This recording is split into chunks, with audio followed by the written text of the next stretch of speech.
మనం నిన్నటి రోజున చర్చించి ఉన్నాం. జాతస్య హి ధ్రువో మృత్యు ధ్రువం జన్మమృతస్య చ తస్మాదపరిహార్యేర్థే నత్వం సూచితుమర్హసి. అసలు శోకించడానికి ఏమీ కారణం లేదు అని పునః భగవానుడు భగవద్గీతలో ఉపదేశం చేస్తూ ఉంటాడు.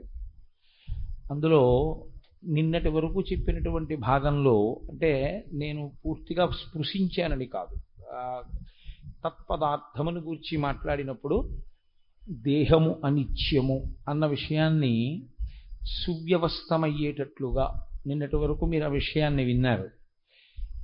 ఆత్మ సర్వకాలముల యందు ఉండేది.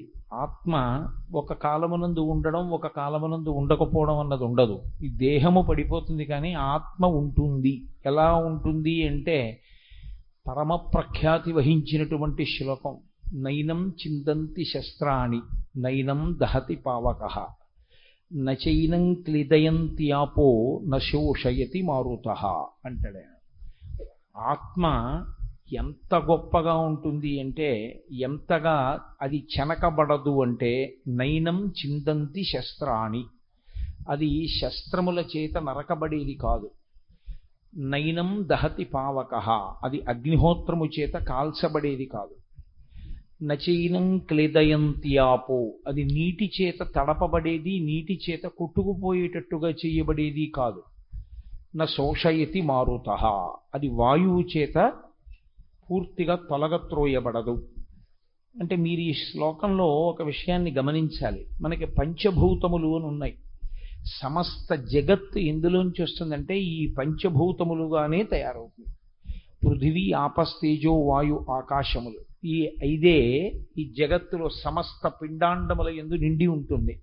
పృథివీ అంటే మట్టి, ఆపస్ అంటే నీరు, తేజో అంటే అగ్ని, వాయువు అంటే గాలి, ఆకాశము. ఇందులో ఈ శ్లోకంలో గీతాచార్యుడు ఆత్మ ఏ విషయముల చేత నశింపబడదు అన్న విషయాన్ని చెప్తూ ఆకాశమును విడిచిపెట్టి నాలుగింటిని చెప్పారు. నైనం చిందంతి శస్త్రాణి, శస్త్రము అంటే ఏదో కత్తి అనుకోండి, లేకపోతే ఒక శూలం అనుకోండి, ఒక గద అనుకోండి, ఇవన్నీ పృథివీ వికారములే, లోహముతో చేయబడతాయి. కాబట్టి పృథివీ చేత ఎప్పుడూ కూడా ఆత్మ నశింప చెయ్యబడదు. అలాగే అగ్ని చేత కాల్చబడదు, వాయువు చేత తొలగత్రోయబడదు, నీటి చేత తడపబడదు. ఇంకా వదిలిపెట్టింది పృథివీ, ఆపస్తేజో, వాయు, ఆకాశములలో ఆకాశాన్ని వదిలేశారు. ఆకాశాన్ని ఎందుకు వదిలేశారంటే ఒక్కటే కారణం, పంచభూతాల్లో ఒక భూతము ఒక భూతాన్ని ఆక్రమిస్తుంది, ఒక భూతము ఒక భూతాన్ని పాడు చేస్తుంది.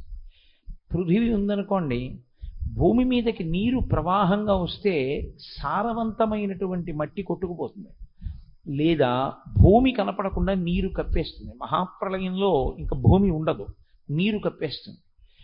వాయువు ఉందనుకోండి, వాయువుని బ్రహ్మాండమైనటువంటి వర్షధారలు పడినప్పుడు ఇంకా గాలి విస్తృతంగా వీయకుండా కొంతవరకు నిర్బంధిస్తాయి. లేదా ఆకాశమునందు మీరు ఘటమునో దేన్నో సృష్టించారనుకోండి, అందులో గాలి అంతగా తిరిగే అవకాశం ఉండదు. కానీ అలాగే అగ్నిహోత్రం ఉందనుకోండి, దాని మీద నీళ్లు పోశారనుకోండి, అగ్నిహోత్రం ఆరిపోతుంది. నీరుందనుకోండి, నీటిలోకి తీసుకెళ్లి మట్టి పోశారనుకోండి, నీరు ఇంకిపోతుంది. కాబట్టి ఒక భూతాన్ని ఒక భూతం పరిమితం చేసుకుంటుంది. 4 భూతములు కలిసి కూడా పరిమితం చేయలేనిది ఆకాశం ఒక్కటే. అసలు ఆకాశమునందు ఏ మార్పు ఉండదు. మబ్బు కమ్మింది అంటాం, మబ్బులు కమ్మేయేమో కానీ ఆకాశానికి ఏమవలేదు. ఆకాశాన్ని మీరు కత్తిపెట్టి నరకలేరు, ఆకాశాన్ని ముక్కలు చేయలేరు, ఆకాశాన్ని కాల్చలేరు, ఆకాశాన్ని తడపలేరు, ఆకాశాన్ని కొట్టివేయడం కుదరదు. ఆత్మ ఎలా ఉంటుందో ఆకాశం అలాగే ఉంటుంది.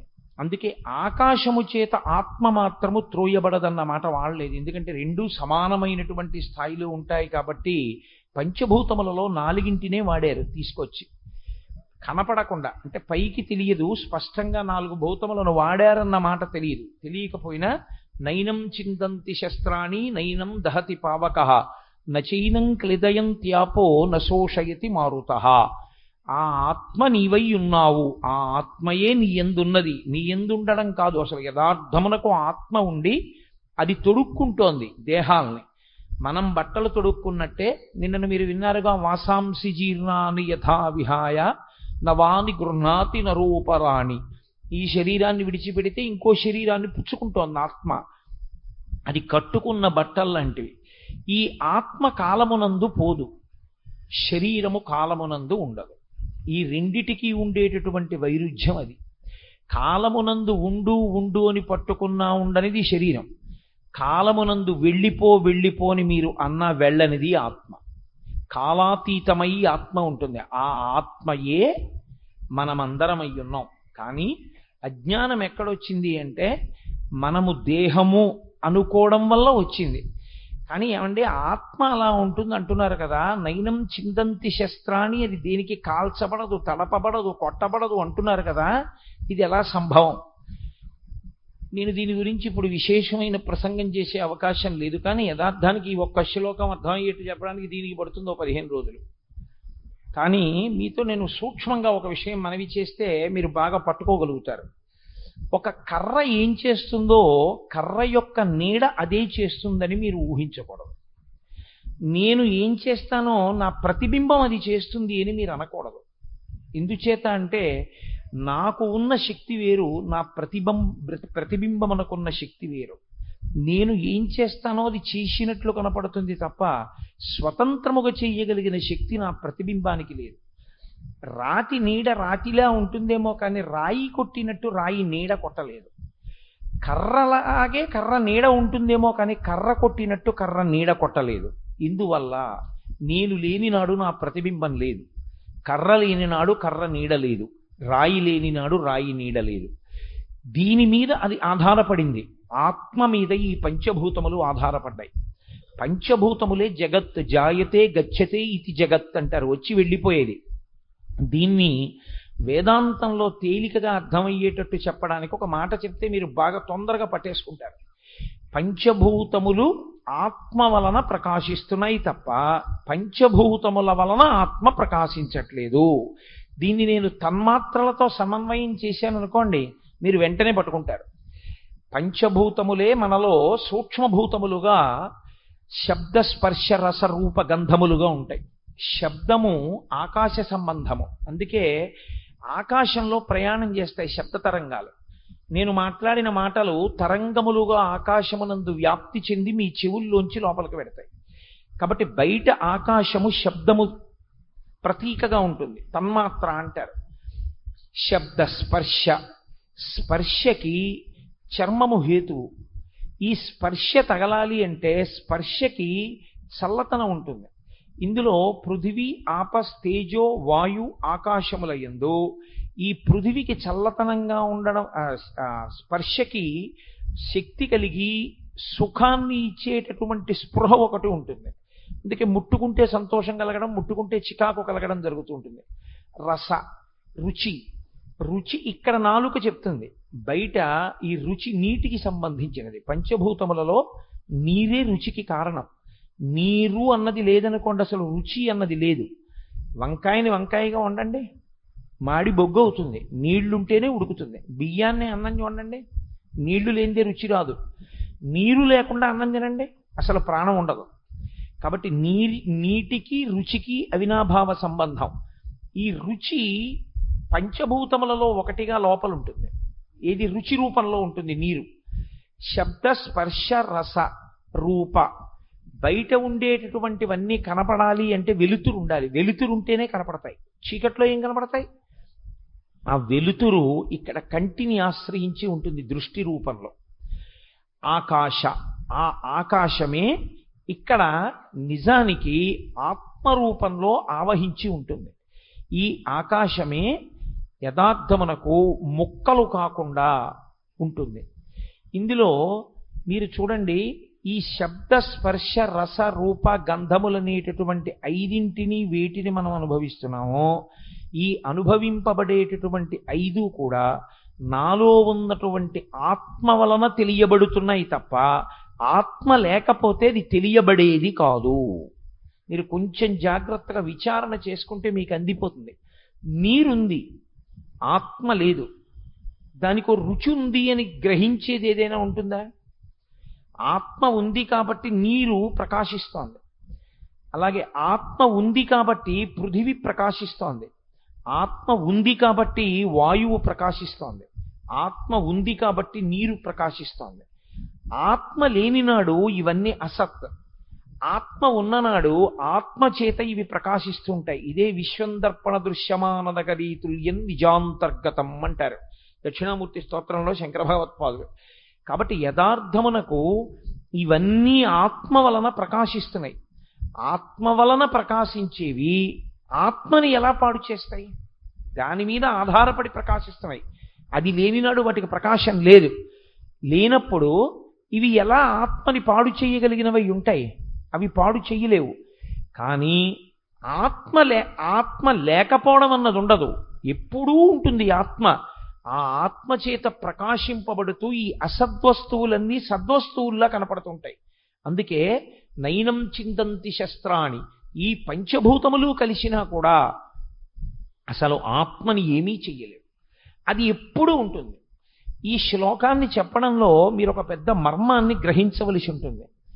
ఇప్పుడు ఆది ఉన్నది దేనికి? అనాది అయినది ఏది? ఆది అంటే మొదలు, అనాది మొదలు లేనిది. ఆత్మ ఎప్పుడు ఉన్నది అంటే దానికి మొదలు ఉందా? మొదలుంటే దానికి అనాది ఎందుకు అవుతుంది? ఎప్పుడూ ఉన్నది ఎందుకు అవుతుంది? దానికి కూడా ఎప్పుడో ఆత్మ ఉండడం ప్రారంభమైతే ఈ శరీరంలాగే ప్రారంభం అవుతుంది. కాబట్టి ఆత్మకి ఆది లేదు, అనాది. అది ఎప్పటి నుంచో అలాగే ఉంది. ఉన్నది ఉన్నట్టు ఉన్నది, కానీ ఉన్నదన్నది మనకి ఎరుకలోకి రావట్లేదు. శరీరము ఆది, చేసుకున్న పాపపుణ్యముల వలన శరీరం వస్తోంది. ఇక్కడ నన్ను మీరు ప్రశ్న ఇయ్యచ్చు, ఏమండి చేసుకున్న పాపపుణ్యముల వలన శరీరం వస్తోందని మీరు అంటున్నారు కదా, చేసుకున్న పాపపుణ్యముల వలన శరీరం వస్తే అసలు మొట్టమొదట శరీరం వచ్చినప్పుడు ఏ పాపపుణ్యాల వల్ల వచ్చింది? అప్పుడు పాపపుణ్యాలు చేయడానికి మొదటి శరీరం ఎలా వచ్చింది? దానికి ముందు పాపపుణ్యాలు ఎవరు చేశారు? అంటే నేనంటాను అది మాయ వలన వచ్చింది. ఇప్పుడు ఆ మాయ వలన ఎలా వచ్చిందని మీరు అడిగారనుకోండి, నేను ఓ మాట చెప్తాను. ఇవన్నీ మీరు తెలుసుకుంటే మీకు వచ్చే ప్రయోజనం ఏమిటని అడుగుతాను. మంచిదే, అంటే ఉన్న సమయాన్ని బట్టి ఏది పక్కన పెట్టాలి, ఏది తెలుసుకోవాలి అన్నది చెప్పేవాడికి తెలిసి ఉండాలి, వినేవాడికి తెలిసి ఉండాలి. ఇప్పుడు నేను వలలో పడ్డాను, ఇప్పుడు ఆ వలలోంచి నేను బయటపడాలి. నేను వలలో ఎన్ని గంటలకు పడ్డాను, ఎప్పుడు పడ్డాను, ఎలా పడ్డాను, ఇది ఆలోచించడం ప్రధానమా, వలలోంచి నేను ఎలా బయటపడతానని ఆలోచించడం ప్రధానమా? మీకు రెండో ఉదాహరణ చెప్తాను. నేను ఎన్నడూ చూడలేదు, మా పెద్దనాన్నగారు అమ్మాయి హైదరాబాద్లో ఉంది. మా నాన్నగారు అన్నారు, రే పెద్దనాన్నగారు అమ్మాయి ఉంది, నువ్వు వెళుతున్నప్పుడు ఈ మామిడి పళ్ళు తీసుకెళ్ళి, ఈ తేనె పట్టుకెళ్ళి, మీ బావకో పంచ ఉత్తరీయం, మీ అక్కకో చీర జాకెట్టు బట్ట పసుపు కుంకాలు, ఈ సంచి పట్టుకెళ్ళి హైదరాబాద్ వెళుతున్నావుగా అక్కకి ఇచ్చేసేయి, ఫలానా చోట ఉంటుంది అక్క, ఆ వీధిలోకి వెళ్ళి అడుగు అన్నారు. నేనేం చేశానంటే ఆ వీధిలోకి వెళ్ళి వెతుక్కుంటుంటే ఒక ఇంట్లో వాళ్ళు బయటకు వచ్చి, చాగంటి కోటేశ్వరరావు మీరే కదండి, టీవీలో కనపడుతూ ఉంటారు కదా అన్నారు. అవును నేనేనమ్మా. ఏమిటి ఇలా తిరుగుతున్నారు అన్నారు. ఏం లేదమ్మా, ఇక్కడ సుందరి అన్న పేరుతో మా అక్క ఒక ఆవిడ ఉండాలి, మా నాన్నగారు ఆవిడికి అందజేయమన్నారమ్మా, అందుకని వచ్చాను, ఆవిడ ఎక్కడ ఉంటారో అని వెతుకుతున్నాను, ఈ సందులోనే ఎక్కడో ఉంటారన్నారు. అయ్యయ్యో సుందరి కోసం, ఒరే కోటి మర్చిపోయావా, నేనేం రా సుందరిని అంది ఆవిడ. అక్క నువ్వా అన్నాను. వాళ్ళ ఇంట్లోకి వెళ్ళాను, మా అక్కకి ఇవన్నీ ఇచ్చేసి నమస్కారం పెట్టాను. మా అక్క అంది, ఇన్నాళ్ళకి వచ్చావు, అసలు నీకు బుద్ధి వచ్చిన తర్వాత నువ్వు వచ్చింది లేదు మా ఇంటికి, 2 రోజులు ఉండండి. 2 రోజులు ఉన్నాను. 2 రోజులు ఉన్న తర్వాత రోజు మా అక్కకి రాత్రి కాళ్ళు పడుతున్నాను, చక్కగా మా అక్క దగ్గర కూర్చోబెట్టుకుంటోంది, కబుర్లు చెప్తోంది, వింటున్నాను, అన్నీ చేశాను, చక్కటి భోజనం పెడుతోంది, తింటున్నాను, అన్నీ అయిపోయింది, అక్క వెళ్ళిపోతానన్నాను. సరే ఇంకొక రోజు ఉండి వెడుదువు కాని విరా అంది. ఎందుకో మా అక్కతో కలిసి రైతు బజార్కి వెళ్ళాను. వెళితే ఆ రైతు బజార్లో ఒక ఆవిడ కనపడి, నీ పేరు కోటేశ్వరరావు కదురా అంది. ఇదేమిటి కోటేశ్వరరావు గారు కదా అంటారు కానీ కోటేశ్వరరావు కదురా అని ఎవరు అనరుగా. నేను కోటేశ్వరరావు కదురా నీ పేరు అందేమిటని. అవునమ్మా మీరెవరన్నాను. ఊరిని అసాధ్యం కూలిపోను, నన్నే గుర్తుపట్టలేదురా, నేను రా సుందరక్కని, నేనే రా మీ సుందరక్కని. నేను ఏంటి కోటిగాడు వస్తున్నాడు అని మీ నాన్న ఉత్తరం రాశాడు, ఇంకా రాలేదేమిటని చూస్తున్నాను. నువ్వా ఎప్పుడొచ్చావురా, అసలు ఇంటికి రాకుండా ఎక్కడ తిరుగుతున్నావు ఇక్కడంది. నేను ఇలా తిరిగి ఈవిడ కదా సుందరక్క అన్నాను. ఆవిడంది, నాకు ఎప్పటి నుంచో కోరిక కోటేశ్వరారు మీ ఉపన్యాసాలు విని 2 రోజులు మా ఇంట్లో అట్టే పెట్టుకుని భోజనం పెట్టాలని అవకాశం దొరికింది కదా అని నేనే మీ సుందరక్కనన్నాను. మీరు 2 రోజులు మా ఇంట్లో ఉన్నారు. మీరు చెప్పిన మాటకు పై మాట ఓడి చెప్పాను, కింద మాట ఓడి చెప్పాను. సంతోషంగా మీతో 2 రోజులు గడిపేశాను, నేను అక్కనే అనుకోండి. ఇప్పుడు మీరు నాతో ఒకటి చెప్పండి, నేను మా అక్కే అనుకుని గడిపినటువంటి మధుర క్షణాలన్నీ నిజాలా అబద్ధాలా? అన్నీ అబద్ధాలే. మా అక్క అయితే కదా ఆవిడ అక్కలా అనిపించింది, కానీ అక్క మాత్రం కాదు. అసలు అక్క తెలిసిన తర్వాత ఇవ్వడానికి చీరలేదు, బావకి ఇవ్వడానికి పంచా ఉత్తరీయము లేవు, అయినా ఆవిడే అక్క కాదు. సుఖ దుఃఖాలన్నీ అనుభవిస్తున్నది మనసుతో కాబట్టి మనస్సే నిజమైంది అనుకోవడం ఎటువంటిదంటే, అసలు అక్క ఆత్మని విడిచిపెట్టి దొంగక్కని పట్టుకుని అక్కనుకుని పెంచుకున్నటువంటి మధుర క్షణాలు లాంటివి. ఇందులోంచి బయటికి వచ్చి నిజమైన అక్క తెలిసిందని సంతోషపడాలి తప్ప ఆ అక్క వల్ల సుఖాలు పోయాయని బాధపడకూడదు.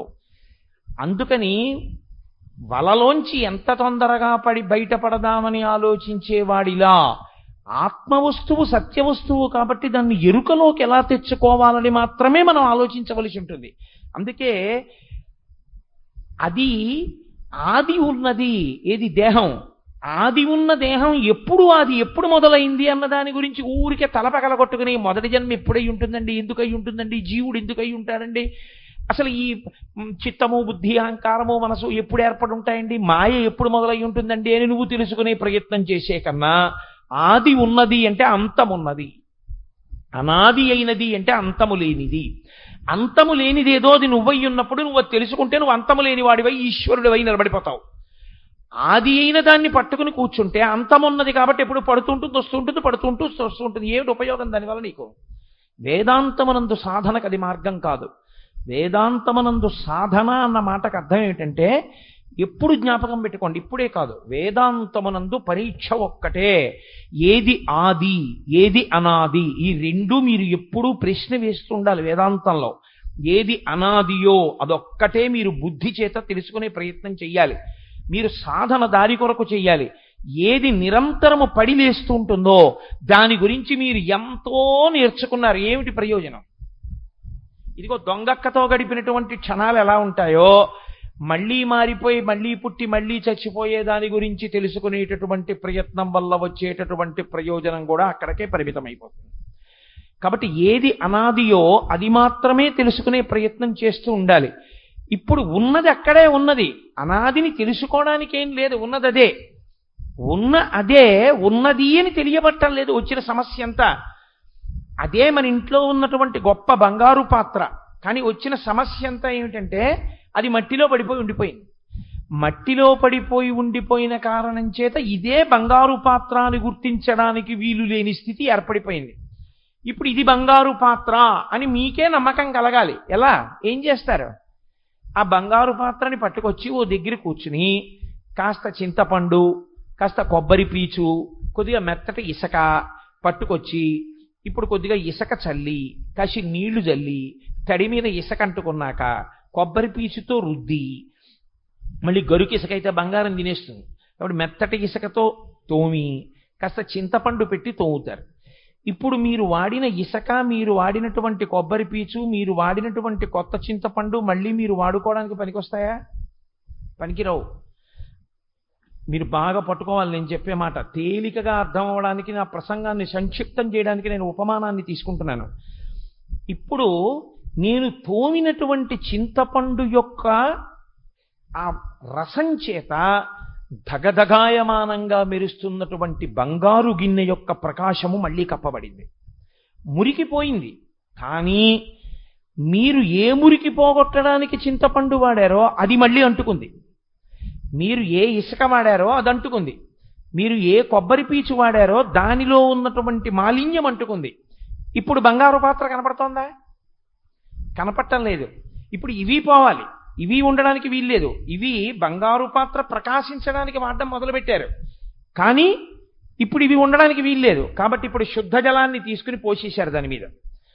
మీరు వాడిన చింతపండు పిప్పి, మీరు వాడిన కొబ్బరి పీచులో ఉన్నటువంటి తీగలు, మీరు వాడిన ఇసుక అన్నీ పోయాయి.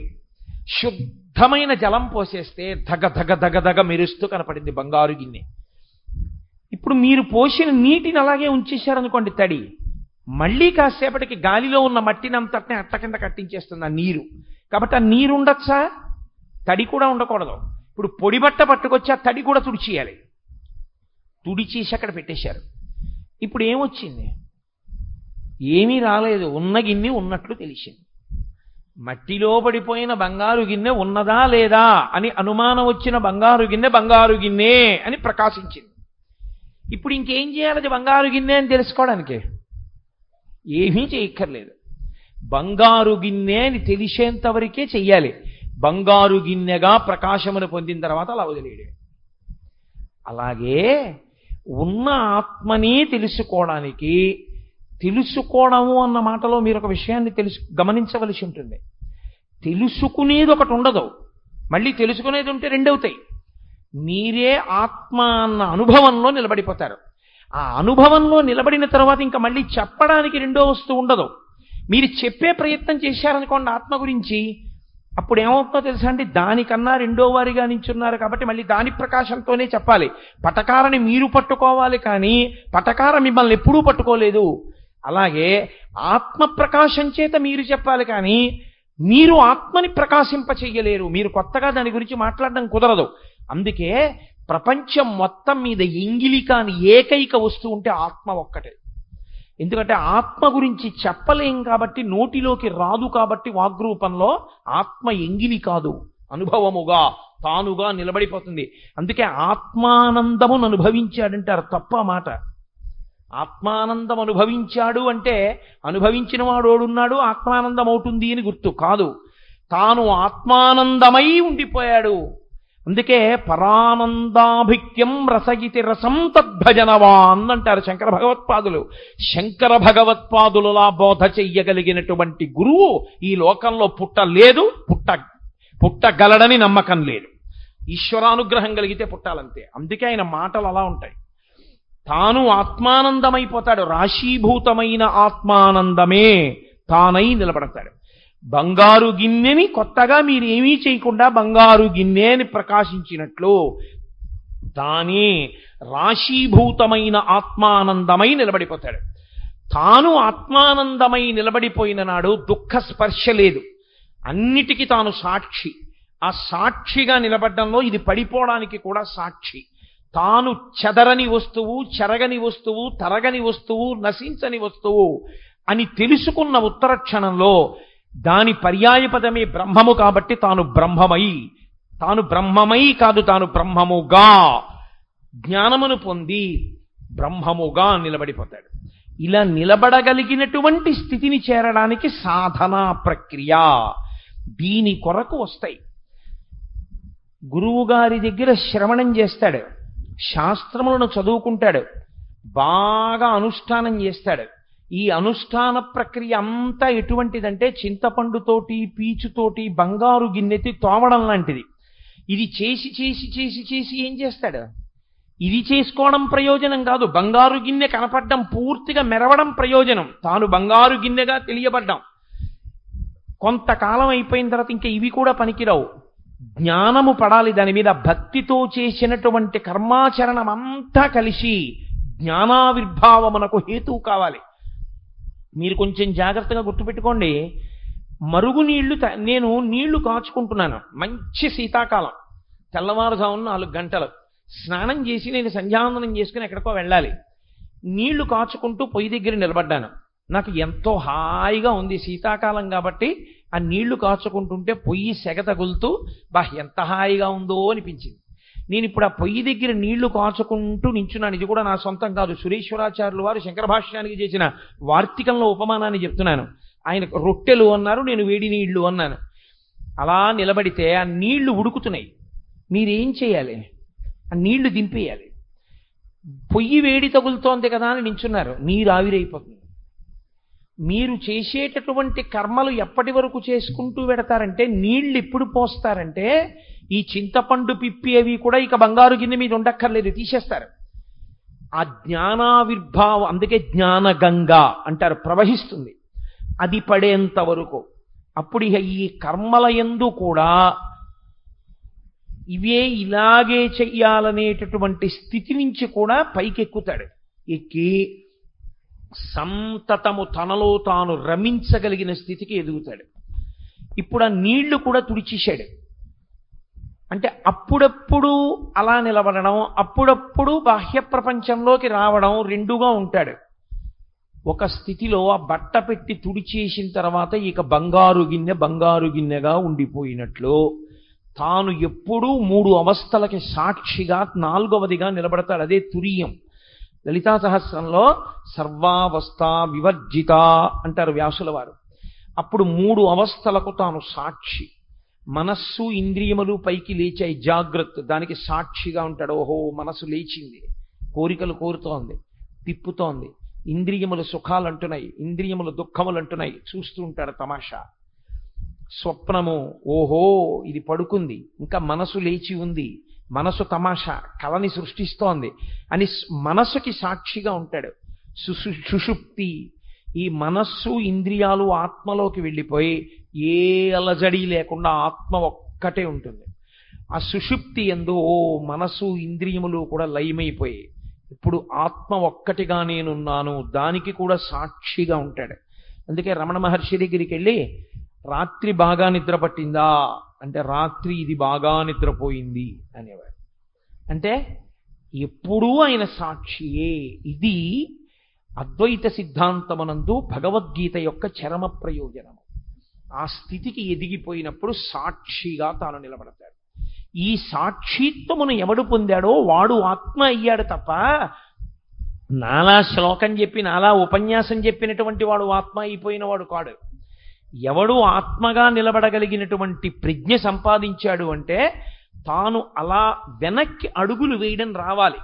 అందుకే ఈ సాధన యందు ఏమవుతుందంటే నిశ్శబ్దం. ఈ సాధన యందు తన నడక ఎవ్వరికి వినపడదు, తన నడక ఎవ్వరికి తెలియదు. నేను ఇలా నడిచొస్తున్నాను అనుకోండి, అందరికీ తెలుస్తుంది. నేను నడుస్తున్నాను అనుకోండి, శబ్దం అవుతుంది, కోటేశ్వరారు నడుస్తున్నారని తెలుస్తుంది. నేను వెనక్కి వెడుతున్నాను అనుకోండి, వెనక్కి వెళ్ళడం అంటే నేను ఆత్మసాక్షిగా నిలబడి, నేను ఆత్మగా నిలబడి నా ఇంద్రియాలని మనస్సులోకి తీస్తున్నాను అనుకోండి, మీకు ఎవ్వరికీ తెలియదు. నేను మనస్సుని ఆత్మలో పెడుతున్నాను అనుకోండి, ఎవ్వరికీ తెలియదు. నేను సాక్షిగా ఉండి నా ఇంద్రియాలని, నా మనస్సుని, లోకాన్ని చూస్తున్నాను అనుకోండి, అప్పుడు నేను సాక్షిత్వమును పొంది ఆత్మగా నిలబడ్డానన్న విషయం మీకు ఎవ్వరికీ తెలియదు. లోకంలో ఏమనిపిస్తుందంటే మనం ఎలా కనపడుతున్నామో ఆయన కూడా అలా కనబడతాడు, అదిగో ఆయన అలాగే నిలబడ్డాడు అనుకుంటాం. కానీ కాదు, ఆయన ఆత్మగా నిలబడినవాడు. ఆయనే రాళ్ల మధ్యలో ఉన్న సాలగ్రామం. అది ఆ స్థాయిని ఎవడు పొందాడో వాడు కొన్ని కోట్ల కోట్ల కోట్ల మందిలో ఏ ఒక్కడో పొందుతాడు. అసలు ఇలాంటిదొకటి ఉంది అని తెలుసుకోవడానికి పూర్తిగా మనసు దాంట్లో అయోమయం పొందకుండా కుదురుకుని నిలబడడానికి కొన్ని కోట్ల జన్మల సాధన చేసి పరమేశ్వరుని యొక్క అనుగ్రహం ఎవరి మీద ప్రసరిస్తుందో అటువంటి వారికి మాత్రమే తత్సంబంధమైనటువంటి అంతర్ముఖత్వము అలవాటు పడుతుంది, ఆ పరిశీలనము అలవాటు అవుతుంది. ఆత్మవస్తువు ఒకటి ఉంది, అది తెలుసుకుంటోంది అని చూడగలిగినటువంటి ప్రజ్ఞ ఏర్పడుతుంది. నిజానికి ఈ శ్లోకాన్ని శంకర భగవత్పాదులు విశ్వం దర్పణ దృశ్యమాన నగరీ తుల్యం నిజాంతర్గతం, ఇది పరమ సాహసం. అసలు ఈ మాట అనడానికి ఎవడు సాహసించడు, ధైర్యం సరిపోదు. ఒక్క శంకరాచార్యులు వారు కాబట్టి అన్నారు. ఆయన అన్నారు, చీ అవతల బో, ప్రపంచం బయట ఎక్కడుంది, నీలో ఉంది, బయట లేదు ప్రపంచం. అసలు ఈ మాట చెప్పగానే ఎవడైనా ఏమైనా అంటాడంటే ఏమీ అర్థం కాలేదండి మాకు. బయట లేకపోవడం ఏంటండి, సీసా బయట లేదు, ఈ మేజా బయట లేదు, మీ అందరు లేరు, మీ అందరూ నాలో ఉండడం ఏమిటి, బయట ఉండకపోవడం ఏమిటంటారు. ఆత్మయందివన్నీ ఉన్నాయి. నేను ఒక్క ఉదాహరణ చెప్పి నేను పూర్తి చేసేస్తాను. ఆత్మ యొక్క ప్రకాశం చేత మనసు ప్రకాశిస్తుంది. మనసు స్వతంత్రముగా ప్రకాశించలేదు. బ్యాటరీ లైట్లో ఉండే బల్బు తనంత తాను వెలగదు. మనం ఏమంటామంటే ఆ బల్బును చూసి ఇదిగో బల్బు వెలుగుతోందంటాం, బ్యాటరీ లైట్ వెలుగుతోందంటాం. కాదు, బ్యాటరీ లైట్ కాదు వెలిగేది, లోపల ఉన్నటువంటి బ్యాటరీలోంచి ప్రవహిస్తున్నటువంటి శక్తి ఆ బల్బులోకి ప్రవేశిస్తే అది కొంత కాంతిని వెదజల్లుతుంది.